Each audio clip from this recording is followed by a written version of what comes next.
Hi, everyone. All right, you guys do live. It's awesome. So, who am I? What'd I do already? Oh, yeah, that might work. I'm gonna like move like this. And... All right, I'll try to stand still for you. Okay, I'll try to stand still and won't move around. Kind of defeats what I do, but all right. So who am I? My name's Josh Kelley. I'm a security engineer at a Fortune 1000 company. I think it's safe to say that I work for Diebold, so that's really where I work at. I work for Dave Kennedy, Relik, so he's my boss. So he convinces me to do all this stuff all the time. Because of him, though, I've been able to speak at Black Hat, DEF CON, B-Sides Las Vegas, and local Northeast Ohio security events as well. Some of my code that I've done has been included in the social engineering toolkit. It's also been released on SecManiac, some of the other stuff I do. Dave adds to SecManiac, so he always credits me and stuff like that, so he doesn't try to take credit for it. But I like to hit people. I like to hit people specifically with sticks. So if you're ever interested in getting hit, let me know. I'll punch you. I'll hit you with a stick. I'll do anything. Ask some of my coworkers. And you can follow me on Twitter, winfang98. I really lurk a lot. I post very little, but sometimes I post stuff and it's interesting. So, Infectious Media, really, this is going over the HID stuff. I know you guys are probably tired to death of the Teensy and hearing about it and all that stuff. So that's why I was trying to bring some new stuff to it. But first, before I do that, I'm going to try to recap some of the stuff that's out there and maybe some of the stuff you guys haven't heard all about. So in case you didn't know, Adrian Crenshaw, who just walked out of the room, Iron Geek, he's the guy that really brought light to the HID first. There was some stuff on Hack 5 about the HID as well, but Adrian's the one that's been going around the talks and doing stuff like that. I got a chance to speak on it at DEF CON last year and at B-Sides Las Vegas this year as well. So a lot of times, a lot of the talks before the DEF CON talk were just conceptualizations. What can we do with this? What could be cool with this? Stuff like that. Well, what Relik and I did at DEF CON last year was we actually weaponized it and we took it into pen tests. And we used the thing and we actually were able to get some success with it. Now what's really interesting is if you go to Hack 5, they have their rubber ducky, which isn't necessarily a Teensy, but it's the same concept. It's still a HID device. You can still program it, put some stuff up there, and have it type out automatically for you. So you can go to Hack 5's website, you can go to Hack 5's booth out there, you can pick them up. And you get a cool little rubber ducky that doesn't float. Essentially what the HID does is it emulates a keyboard. So you're allowed to type in things, you put it into the program, you type it out, and it'll type up on the screen, and it allows you to really like script commands that would normally have been a pain to type out. In case you haven't seen it, that's what a Teensy looks like. I'm pretty sure everyone's seen those things. But the thing is, though, now the Teensy is for the DIY person. This is for the do-it-yourself guy. This isn't, this isn't the one you go buy from Hack 5 and just everything works for you. You have to get in there. You're going to have to code this thing. You're going to have to do some soldering and stuff like that. I've got one right here that I've got on a breadboard with my SD card adapter on it. This is, I end up playing with them like this. We do a lot more with these things than just this. If you came to the talk yesterday that Rob Simon gave, KC57, we used a Teensy there with X10 to be able to jam X10 signals. So really into DIY stuff with this. So the different attack vectors that you guys have heard with these type of devices are you plug it in, you add domain admin, you do these real simple commands, net use commands, stuff like that. Stuff that just kind of gets you access to things. One of the things that we demonstrated though at DEF CON last year was the ability to type out an actual exploit. So what we took was we took a IE heap spray exploit, typed out the entire HTML for it, put it on the system, executed Internet Explorer, and then executed that page, and we were able to compromise the machine through that. Other things that we showed off were reversing shells and other scripts that we could write. So we did a PowerShell script that created a reverse shell that immediately contacted back to the server. It was maybe about 20 lines of PowerShell code, real simple.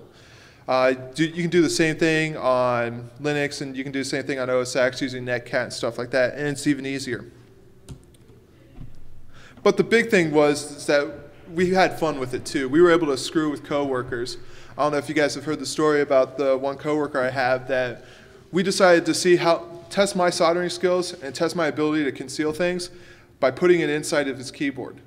So we put it inside of his keyboard, and there's the actual code that we put on there, and it was just a mouse moves around every 30 seconds or so and clicks a button. We let it sit in his keyboard for a week without telling him about it. And our help desk ended up hating us more than this guy hated us because he contacted the help desk constantly. He was going to the help desk, I need because it was the mouse moving around. So he's like, I need a new mouse. You guys got to give me a new mouse. So they give him a new mouse.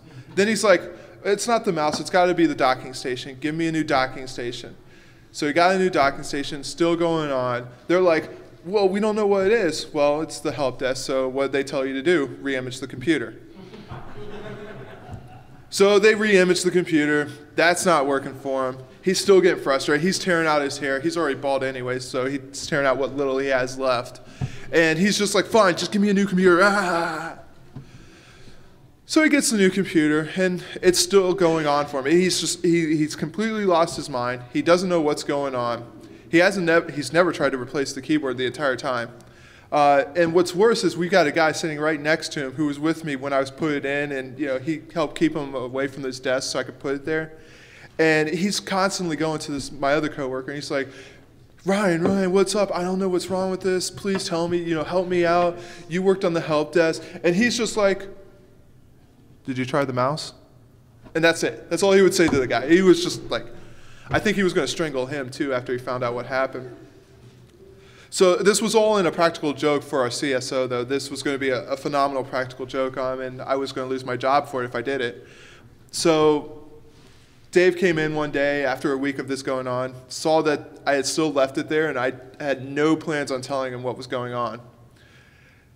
Decided that I needed to get rid of the keyboard for him. So he pulled him into his office, talked to him about an hour about databases and all sorts of stuff, and that stuff makes this guy giddy. So he's giddy talking about database security, and so I go switch out the keyboard and everything like that, because in reality, I didn't want to lose the Teensy device. So I didn't want to lose the $16 device I bought on the internet and I had like hundreds of.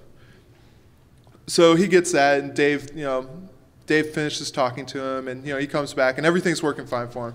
He breathes a sigh of relief. A week later, someone told him what happened, and the guy hasn't talked to me since. I know, it's not a bad thing at all. Actually, it's really good. I don't have to hear about database security every single day.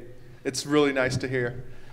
So, but that's one thing you can do with the Teensy. I'm sure you've seen people put them in mouses and stuff like that, and do all sorts of other cool things with them. But something else I heard people are doing, they're using these Teensy devices to jiggle the mouse every 5 seconds or so that way they don't have to worry about their screensaver, because Lord knows you don't want that poor sysadmin having to have a screensaver and having to go log on and type his password again every time he walks away from his computer. As a security practitioner, I don't want him to have to do that, so I don't have to send funny emails from his account and switch his screens up and do all sorts of stuff like that to him. But you can also do it embedded into presence for family and friends and stuff like that. Adrian did some stuff where he put it in all sorts of things, and I saw something on Hackaday where someone used one for a LED mohawk on a Viking helmet. So these things are fun. You can do a lot of interesting stuff with them. But the less common attack vectors and the more lethal attack vectors are really you can brute force a console logon. Everyone knows on Windows, if you have the console up on the screen and you try to log on to it and fail, and try to log on to it again and fail, and again and fail, and again and fail, and again, it's not going to lock you out. It doesn't care what your group policy says. It's not going to lock you out. You're at the console. So since this attack vector is having physical access, you plug this in. Well, this means now I can brute force your password. Okay, now it's a viable way to brute force Windows password at the console. Inline keyboard logger / injection. What's really interesting about this is that with these devices, you can intercept all the keyboard commands coming in, record them, log them to another device like an SD card, and then replay them back to the computer as if it was typed in. So the user never really sees anything. Well, what's interesting is, okay, let's say we don't see any activity for 5 minutes. Okay, great. We'll keep it alive. We don't see any activity for 10 minutes. Okay, we're pretty sure this guy's at lunch or something like that. Now we can start interjecting our payload into the system. We can start, adding domain admin accounts, adding local admin accounts, stuff like that. Create that backdoor so we have a shell on that system. So it's really nice when you get that nice keyboard or mouse or whatever from your vendor. It's like, here, use my keyboard. It's a great way to get that in there. Also, Ohio State kid, he's really flicking off USB bypassing or USB filtering, because there's no way you can prevent it. When you can control what's you're sending to the computer, most products like SEP will restrict you based on vid and PID. So the VID and the PID of a Dell keyboard is right there. So all I have to do is go into the header file in the library, change this one area right here where it says vendor ID and product ID, and then now I'm using a Dell keyboard. Anyone ever plugged in a non-Apple keyboard into their Mac and had that stupid control screen pop up? Press the control button, press this, press that. It's annoying as hell. So what you do is you change it to be an Apple keyboard. Never comes up again. No way anyone's going to know what you're plugging in now, because it's never going to tell the truth. The VID and the PID that's in that code right there, that's what Teensy initially puts in, so it's nothing really interesting. But what's really interesting, though, is where I saw this picture over in China. We were over in China, we were doing some stuff there, and I saw some of their twists that they had done to this. So everyone knows that the Chinese, they're doing all this hacking stuff constantly, and they've got their creative spins on it. So I mean, this is how they dress this one up as. So we sent Relik over to China, and they dressed him up, unfortunately. That's traditional wedding ceremony garb that they wear over there, and he is the bride in this picture. I don't want to show you the other face because the guy, I don't know if he'll kill me or not, but he probably would. But yeah, so that's what Relik does in his free time if he's not on the computer.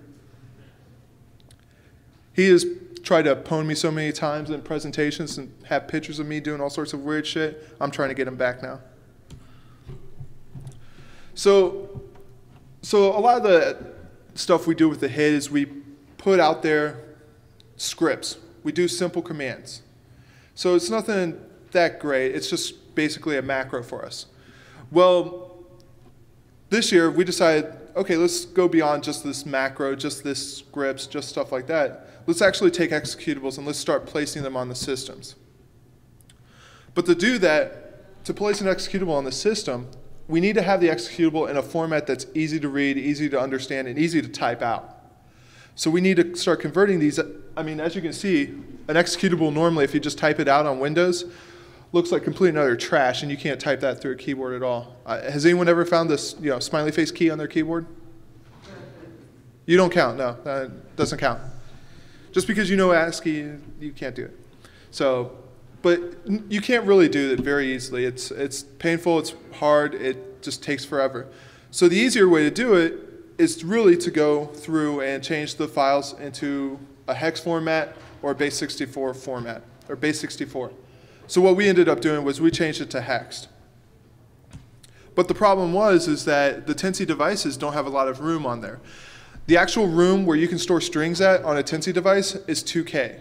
That's not a lot of room. And if you're trying to copy up even the smallest of shells to a system, 2K is not enough. So what we had to do was we had to use a library called PGM space. Now this is specific for AVR microcontrollers. What this library does is actually moves the file, or moves your strings from the flash memory where you have 127K or 32K, depending on what device you're using, and it allows you to move it from there and put it up into the running memory. So this way you can move large strings around. This is just a real simple program up here demonstrating how it's used. But if you actually take a look at some of the code that's in set, you can see that we store hundreds of thousands of lines in there. So we are able to fill up the memory space on a Teensy device, even the large Teensy devices, and move it around. So that's really key to be able to copy files to and from the system. Actually, only to the system, really. So what about a shell? I know that the Hack5 guys, they have a shell on theirs, and it's about 1.4K. It takes 10 minutes to type out. So it's big, and it takes forever to type out. We found a shell that's 804 bytes. So that's actually all the source code there, right there. And as you can see, when I looked at it on my Mac, it was just 804 bytes. If anyone's interested, they can go to the website there, tarasco.org/security/tiny_bind shell. They can download this bind shell. You can use it for whatever application you want. I thought it was just a really cool find. It was something awesome that I wanted to share with people. But we do leverage this. We put it into the Teensy, and we can execute a bind shell, and we're solid. But really, a simple bind shell doesn't do it for us. So what we need the Swiss Army knife of payloads. We need an interpreter. So trying to really condense down interpreter as much as possible, you run MSF payload, and then you throw it through UPX, and this is what you get. You can get a packed executable that's 47K. That's pretty small for a payload. Especially for interpreter, which is great. But there's a problem with that, and the problem is that the interpreter payload is 47K, but the Teensy, the small Teensy devices, the one that I showed you the picture of earlier on, only supports 32K. And you have to also include your program in there to copy the file out. And it's really painful. And when you do the conversion to hex, it's going to be larger. So the little tiny Teensy's out, so you're not going to have a nice little small form factor. So you need to go with the larger Teensy, which will give you 127K, but the form factor is a little bit bigger. But it's still easy to hide. So being able to convert an EXE to hex is that simple. 3 lines. Import bin ASCII, open the file, print out the bin ASCII through Hexify. There's nothing more to it. That will produce a hex representation of your binary. So once we do that, we get the binary that we want. We've put it through Hexify. We've got it now a typable payload. We need to be able to convert that hex back over to a binary on the Windows machine or on whatever machine that we're using. So to do that, we need to use Python again, if it's a Linux or an OS X box, Perl. But on Windows, we end up having to use Visual Basic scripts or PowerShell. So inside of set, there's already this done for PowerShell and for Python. So you can do this on OS X, and you can do this also on Windows. But what about the really large files? And I mean the really, really large files. That's her lunch, by the way. That's her lunch? Yeah, that's her lunch. If you're in this room right now and this is you in the picture, I'm very sorry. I didn't know who you were. I just Googled you. So the thing is, the Teensy or 2.0++, it only supports 127K of memory. So even still, 127K isn't a lot to deal with. So you really had to, compress your files down and do stuff like that. And when you start converting files into hex and into base64 representations, it increases the size of the file. So it's extremely painful. So the thing is, though, is that you can do an SD card with the Teensy. It's really easy to do. It's not that hard. And the libraries are already there. So now the file size is only limited to the SD card. So if you got a 2 gig SD card, you can have a 2 gig file. 512 meg SD card, because I have lots of those laying around. 512 megs, that's how big of a file I can do. So that makes it a lot easier. But there's a little bit of a problem with using this and using it as a HID device. So using it as a HID device, we're limited by the operating system. The operating system theoretically will only support 500 keystrokes per second, and some operating systems even limit that further because of the frames that are sending. It limits them down to 62.5 frames a second, or keystrokes a second. That's really, really freaking slow. I think I can get carrier pigeons that travel faster than that. But that's all theoretical, and when you actually do this, it's even slower. So I actually had to put in like 80 millisecond delays into the keystrokes just so I can make sure I could time everything right. So I'll actually show you some of the code here.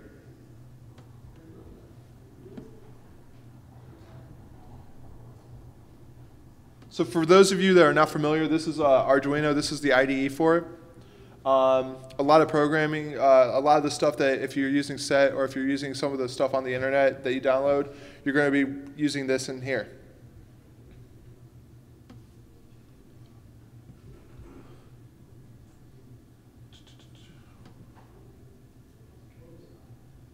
Give me a second. Let me take a look to see where this is at.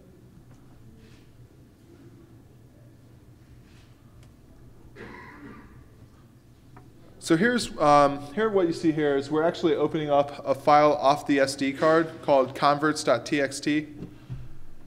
And what we do, trying to remember what we do.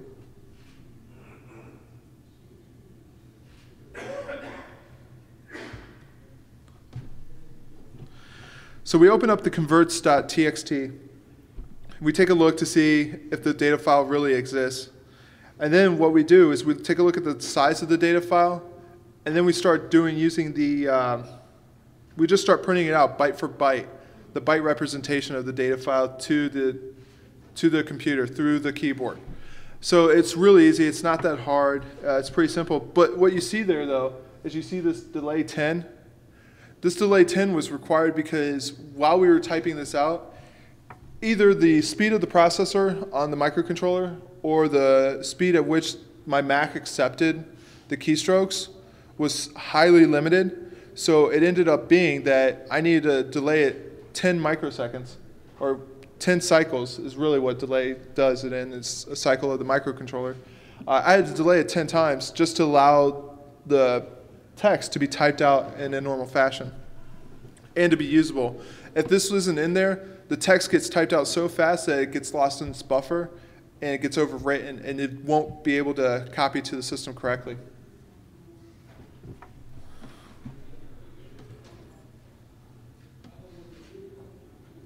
So here you can see how easy it is to type out that Python script to convert the file from hex to exe. Actually, in this, it's not exe, it's for Mac. So all we do is just unhexify.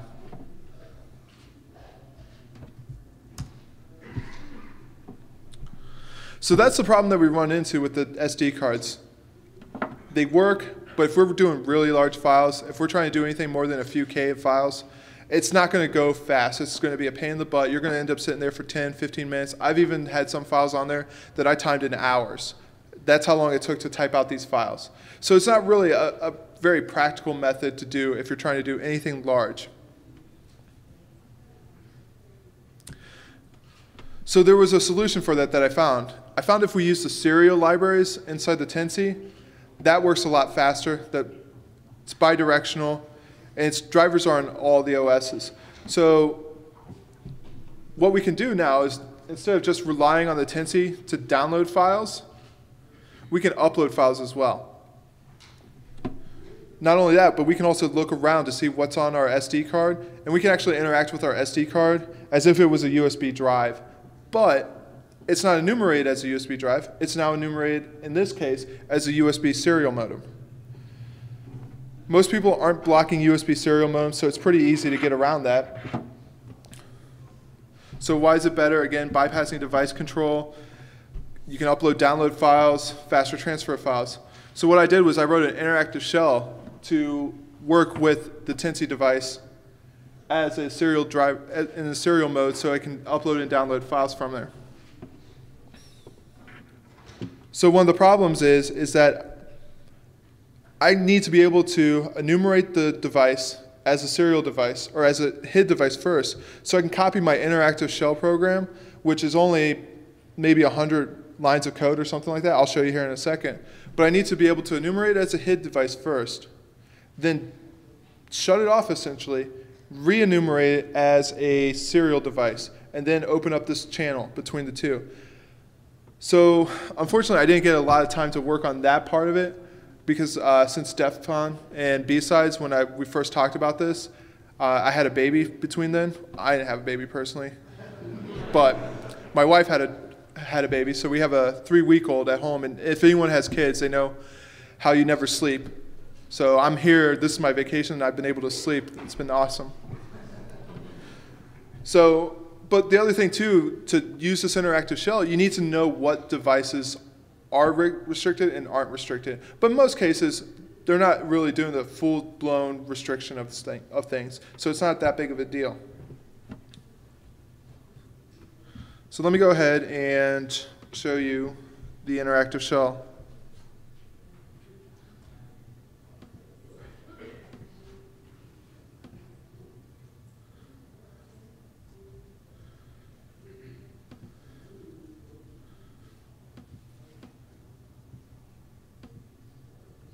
Great, turned on mirroring, and now it's everything screwed.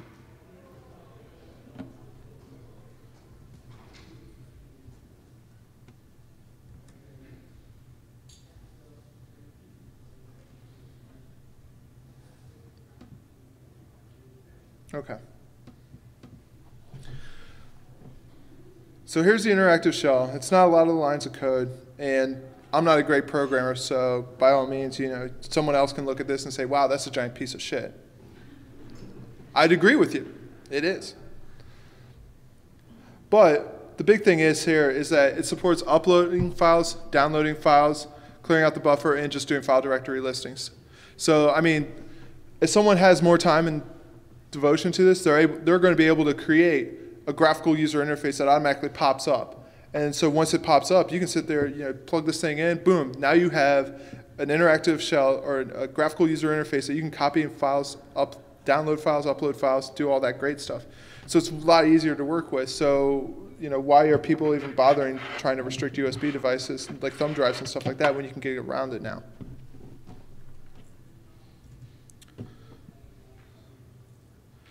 There's also the other side to it, which is on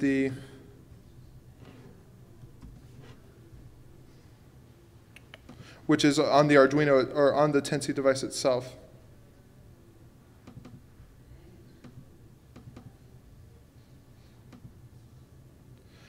So all we have to do on this is just include the SD libraries.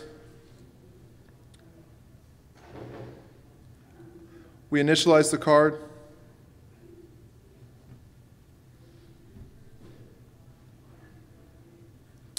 And then basically, I mean, if we can sit there, take in ls or dir, we'll do a directory listing.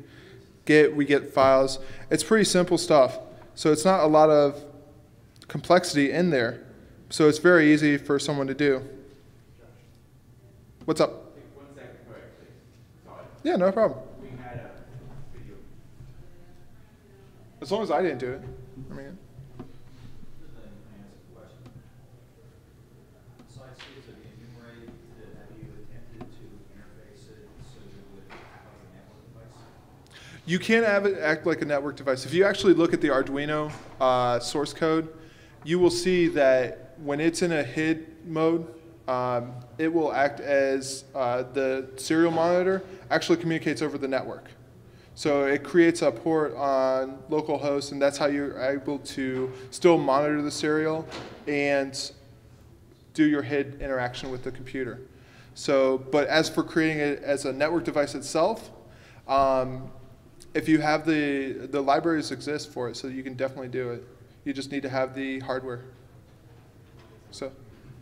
Is there any other questions while Adrian and Dave are trying to fix this? Yeah, we had to talk from the beginning because we missed part of the talk. What? Actually, it didn't go like the first part of the talk. I'm sorry, Matt. We had issues. Do it again? Don't boo me, please. Don't boo me. Boo those guys. So act like you're starting to say, part 2, we don't care. So part 2. Are you going to do this in NeoInfosec, this talk again? I can do it at NeoInfosec. That's fine. If you can do that, I can get a copy that will be at least. Yeah. Yeah. I mean, we can do it at NeoInfosec. That's not a problem. We could try for. We got all your audio. It's just video, audio. Slides, something crashed on it. Okay. Do we need to go through the slides again, or? No, this continues. Okay. Yeah. Because I was gonna say I've only got like 15 minutes left or 20 minutes left.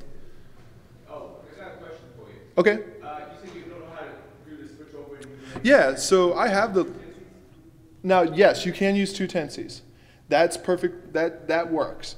But the thing is, though, is that you're using two Teensies, you're using two USB slots. You want to try to I want to try to condense this down as much as possible. I want to try to make it in one device. So if we take a look here. How are you doing it currently? Two Teensies. A hub, one USB slot, two Teensies and hub. I have one Teensy here, and then I have another one I plug in. So, like I said, I just had a baby, or my wife had a baby, so I haven't got to that point where I got that done. But, I'm sorry? You just feel like you're the one that had the baby. Absolutely. Of course I feel like I'm the one that had the baby. I don't know what childbirth is, so I don't know. I go to the bathroom, I feel like I have a baby. I mean.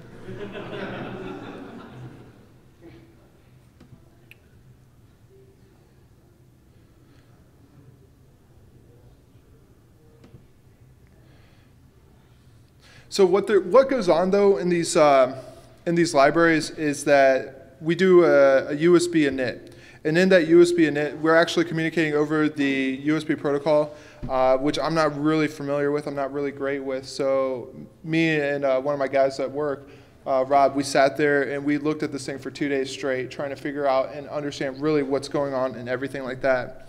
And this stuff is confusing as hell because we are not hardware guys. You know, we just sit there and try to do things to make things work. So, but in here, I mean, we found out so much stuff about this stuff. You know, what it comes down to is that basically there's an event with the USB device, and that's what this IRSR is right here. There's an event with the USB device, this interrupt, that happens when you plug in the device. So in this ISR, it initializes your USB device upon seeing power. And then there's another one down here a little bit further, USB COM-VEC, that enumerates again when you have your first communication.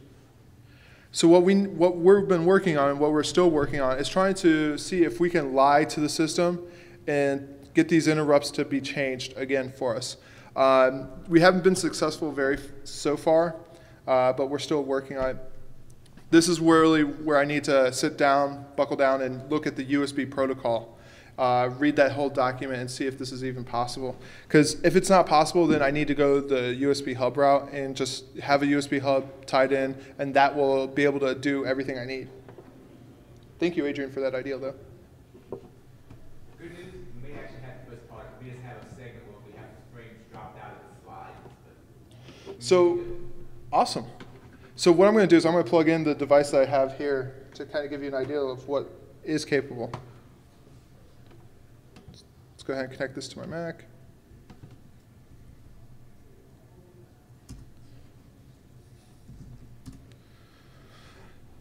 So here's my interactive shell that I developed for the SD card. So this will work on any Teensy device that has an SD card. Or actually, this will work on any Arduino-based device that has an SD card. As long as it's enumerating as a USB serial device at the moment.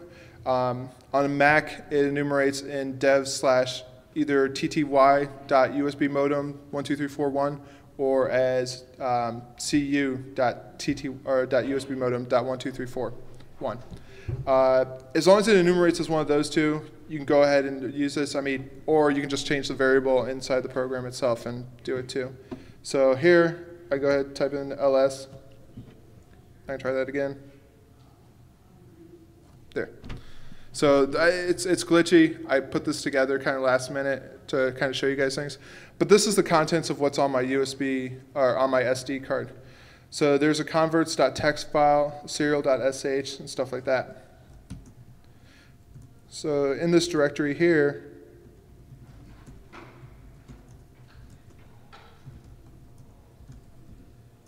nothing's in here. So here I'm able to get serial.sh. So now I've gone ahead and copied 80 bytes over. In reality, I truncate the last byte of this because it's a FF. It's just stupid. I hate it. So, but there's my serial.sh file that I copied over. So that's all that it is. That's how easy. In the serial.sh file, this is also how you can just read from the serial device in bash as well. It's pretty simple, pretty easy. So you can see that there's this larger file here called converts.txt.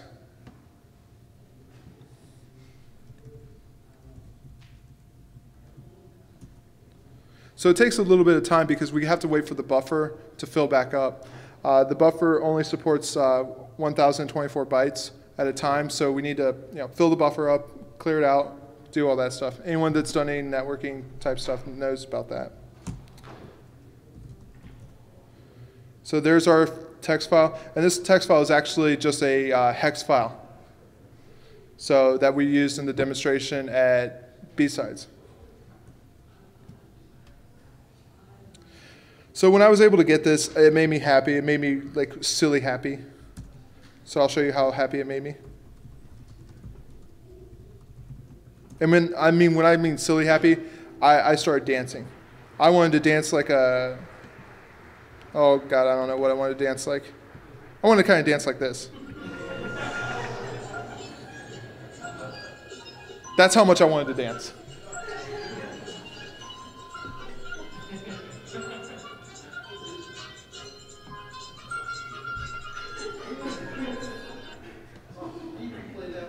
Yeah, we can replay that.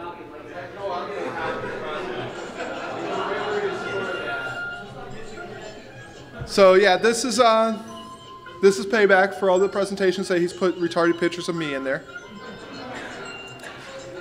I like to thank my coworkers for being very diligent and making sure that this stuff is recorded and archived so we can bring it back to haunt him later.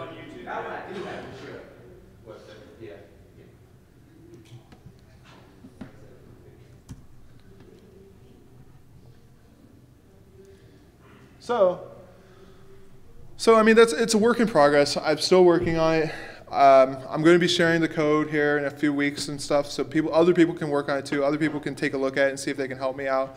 I'm not a C guy. I just learned C to do this type of stuff. So I mean, I know there's C gurus out there that can help me out. I mean, tell me what I'm doing wrong. Tell me what I'm doing right. Tell me that I'm a complete piece of shit and why'd I waste your time? That's fine. So, but pretty much any questions? Other than why Dave has water on his shirt because he drools a little bit. Yeah? Can you implement a USB hub in the Teensy?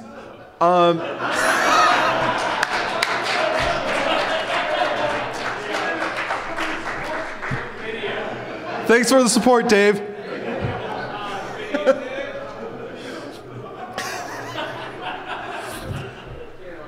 Like I said, this is payback for all the presentations. I actually had to punch Dave a few times in the chest at B-Sides because of the pictures that he was putting in the presentation that we were giving. So I don't know if anyone saw those pictures, but I've deleted them, so you won't find them. Probably you will. Just Google me. So, but can you do a hub? Can you use a hub with the Teensy? That was your question? Yeah, you can use a hub with the Teensy. That's actually how I pulled the practical joke on one of my coworkers. Is I just soldered it directly into a hub.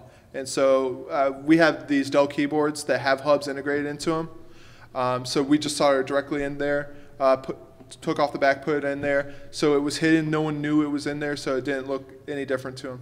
But for this attack vector, yeah, you can definitely use it for that, and it would work. So I was actually asking, could you use the Teensy to be a hub? Oh, could you use the Teensy to be a hub?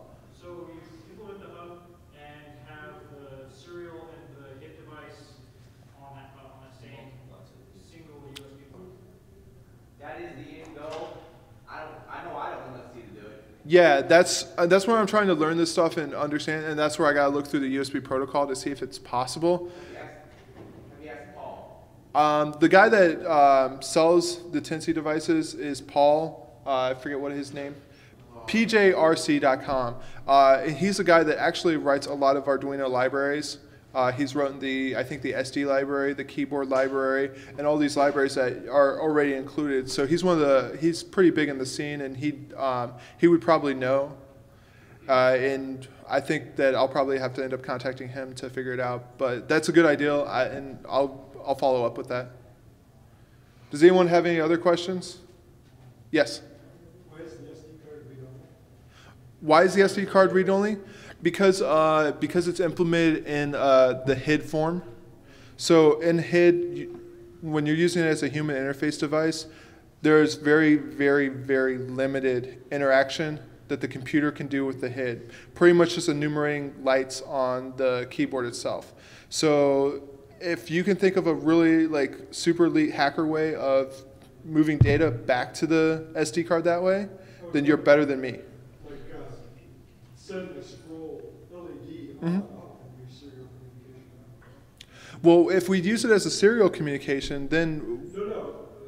The keyboard has to accept from the computer. Right. Turn on the knob on LED, right. So couldn't you use that turning on and off? Well, then we're limited by the drivers on the operating system. And since we're using drivers that are already built in with the operating system, Microsoft's provided them, whoever in Linux, Apple's provided them. I don't know of any functionality inside those that'll be able to do that. Well, you can't detect whenever the caps lock goes on and off. Right. Now scroll off and all that. You can detect that. If you could send data back, I have to imagine it would be incredibly slow for data. Yeah, we're essentially sending Morse code back to the computer, or back to the SD card. And I mean, with the keyboard as is right now, you can only send 500 keystrokes a second, which is pretty slow. 500 bytes a second is not very fast. So I mean, talk about reducing that down to 1 byte a second, and it's just in theory, yes, you could do. Practicality, it's not worth trying. So any other questions? Yes, you in the red shirt. For the cheap seats?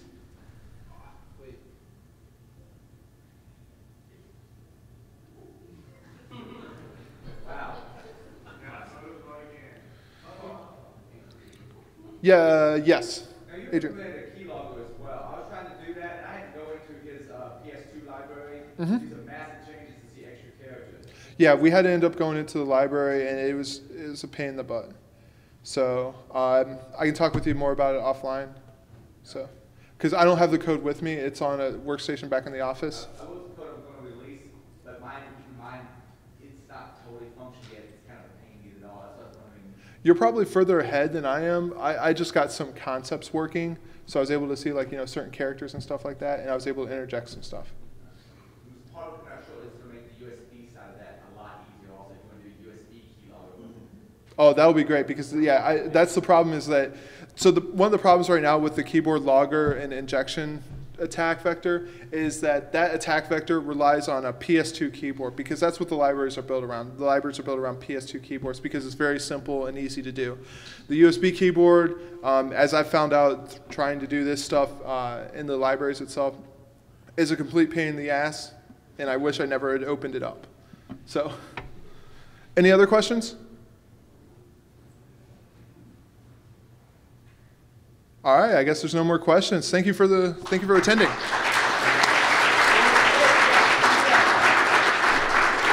Why am I leaving this up, Dave? Don't unplug your laptop. Why am I leaving this up, Dave? Because we need to do some stuff. No, you realize he's my boss, Dave. So who's blacked out in that picture? Someone else that can get me fired.